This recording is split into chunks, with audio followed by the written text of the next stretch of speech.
Sugar Shane Mosley says, why haven't the players been held accountable? I mean, not coming into camp into shape, that's more an issue. That's my take. What do you think? The players' culpability. It's not the players' fault. First of all, they're coming off a COVID season. Yep.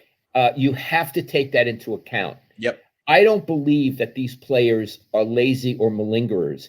And if it's the players' fault, which I don't think it is, the coach is supposed to be communicating with them. Yes. I need you at this level on this day. So yes. Either way, it's Kyle's fault. Yes.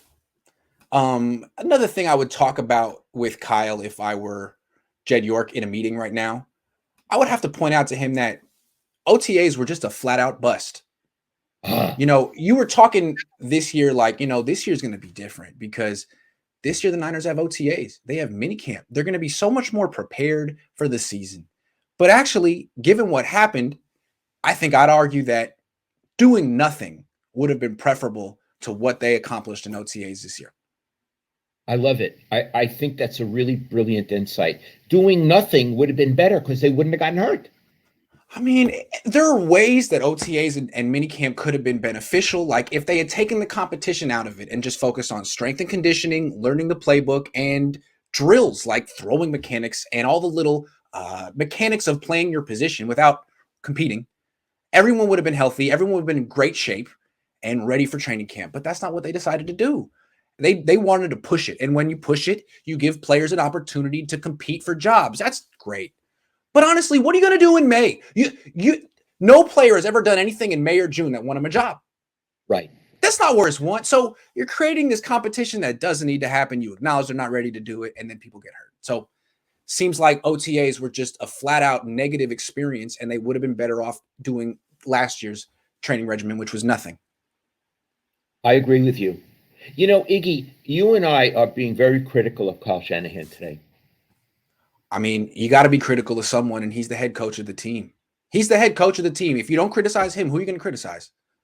I'm noticing some of you, the people who are watching, are trying to find other reasons to absolve Kyle.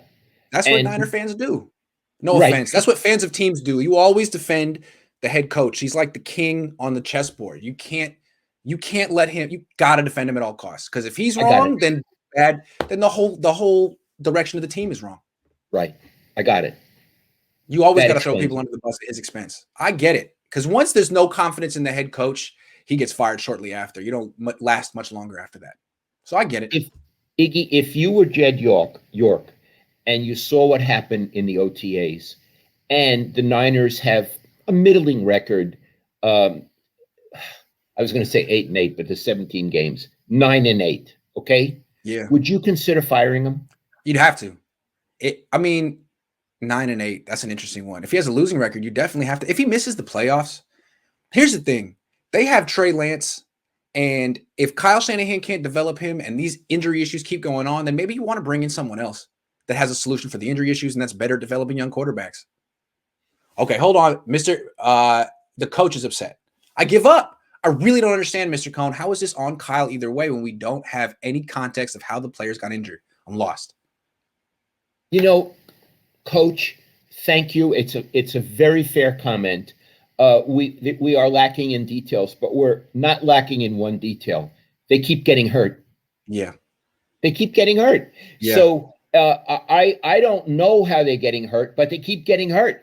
Yeah. I'm not making them get hurt. Iggy's not making them get hurt. They're getting hurt on Kyle Shanahan's watch. I'm suspicious. If you don't hold the head coach accountable for this, then ultimately no one's accountable for this. It's just something that you're going to say is going to keep happening or it won't. Thank you for challenging us.